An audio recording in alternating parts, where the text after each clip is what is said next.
Alright guys, Mr.Higgles here, bringing you another video on War Robots. And I'm actually using my screen recorder with the microphone on the phone. So we're going to see how it sounds. I might not even post this, I don't know. Depends on, the match and the quality and everything. So let's see here.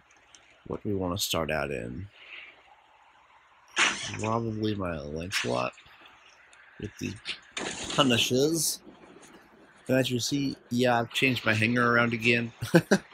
I've got Tehran's on my Haichi, and then on my Inquisitor, instead of the Tehran's Ember, I'm using the Orkans and Thunder.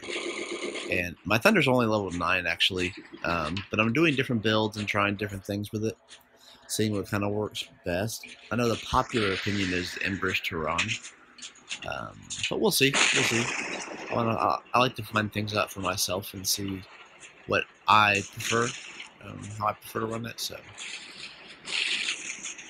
I'm move over here. They're probably gonna see them coming over, but we really need the beacons for like the tasks and stuff. I'm on wins, so I'm putting a lot of stuff on beacons lately anyway, just to get those wins.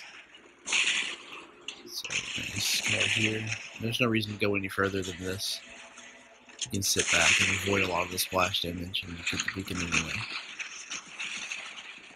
And then we're gonna back off. So there's no reason to stick around. I don't have the firepower needed to really hold it by myself, so I'm not gonna do anything with it. Not at all.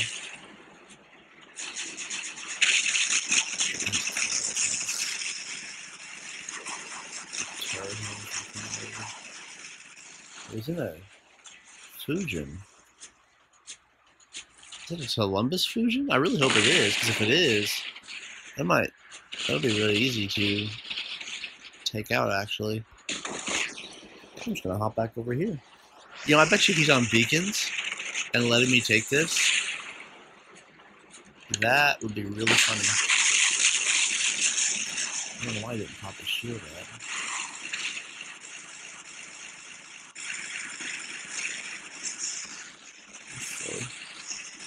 Oh well. Not gonna worry about it too much. I am definitely gonna get out of here now, though, because he's really either in three things: Carnage, a Haichi, or an Lancelot. None of those I'm really equipped to take out at the current moment. Yeah, what's equipped is? Oh, it's not in. Well, it looks like we're gonna find out what it was.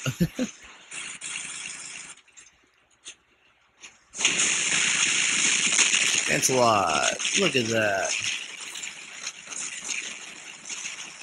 Put it way over here.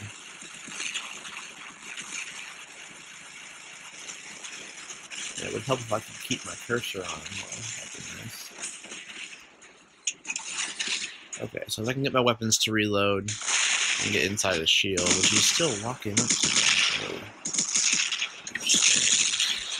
I see that rhino coming. We're gonna do what we can right here.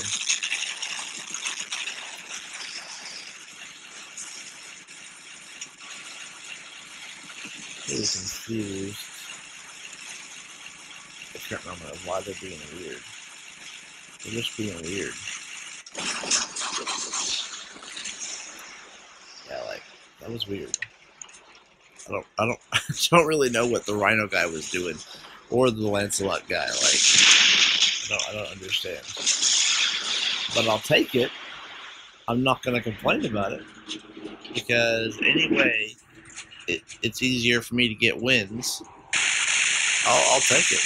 And he's gonna take out that shield, so I can start taking out the frontal part of him. And he's gonna go down. That's all there is to it. I'm gonna finish off my rounds. Now, I might go down here, depending on what he has.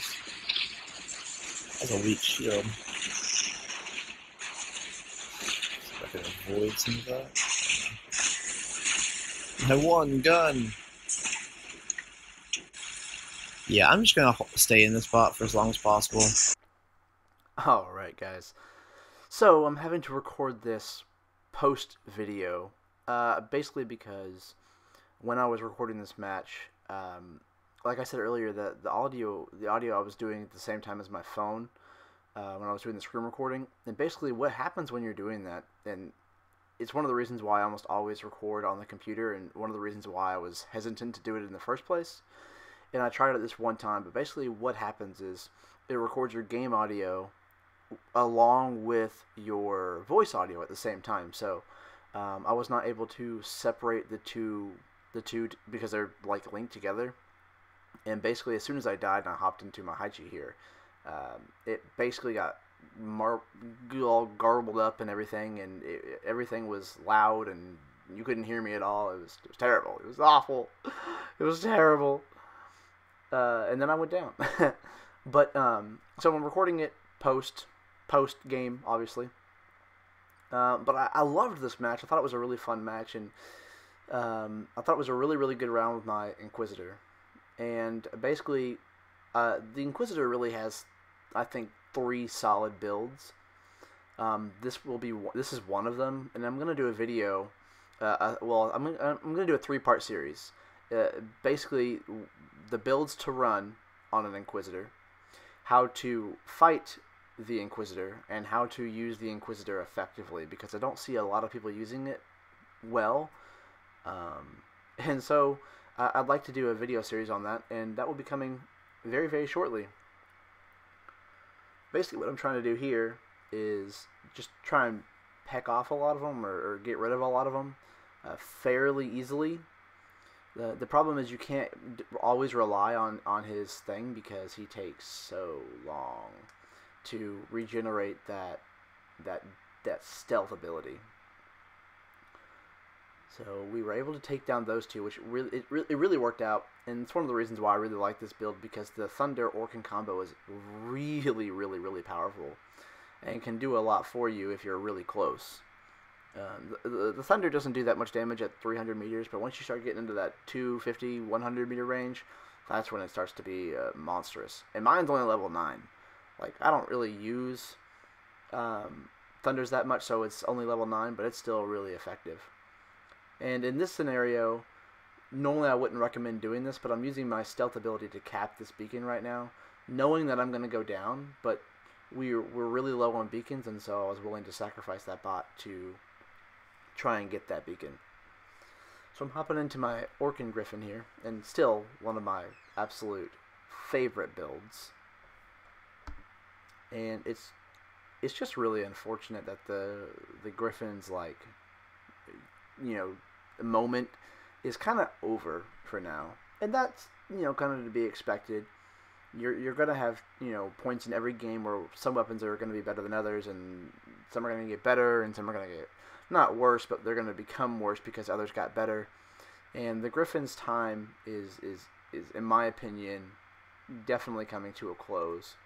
And it took me a kind of a while to accept that, and I didn't really realize it as much until I started running the Haichi and the Inquisitor, and that's when I realized that the Griffin is really suffering, and I don't like that, because it's a phenomenal bot. It's one of my favorite bots, and it's a bot that I've been using consistently since I got my first one.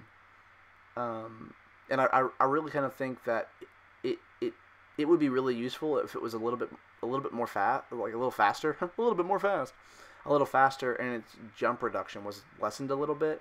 I think it would be quite relevant again. And I think it's important to keep bots like the Griffin, you know, relevant, because it's that one bot that is really easy to afford, and it makes the game fun while not always having, like, the premium bots like the Dash and the Inquisitor and everything. And even to an extent the Night bots. The Griffin is able to compete against all of the Night bots very, very well. So I think it needs a little love. A little love. So the game is really close. Like, we're definitely losing on beacons, unfortunately. And if I had paid attention when I was playing this match, it would have been much, much smarter for me. Because this guy probably had that guy. If I had divided my time and gone for beacon A, we definitely would have won, probably. Definitely, probably. We most likely would have won. Uh, and that just, in the moment you don't always see those things, but it's really really important to take a step back and look and see. And a lot of things are preventable, and a lot of games would be winnable if you could stand back and look at it from, not while playing the game, but it's a really unique skill to have while you're playing the game to be able to look at the battlefield and assess the situation and find out what you need to do. But that was a really, really close game. It was a really fun game to play. So thanks for coming out. Thanks for checking out the video. I really, really appreciate it. Sorry about the quality at the beginning. And until next time, take care.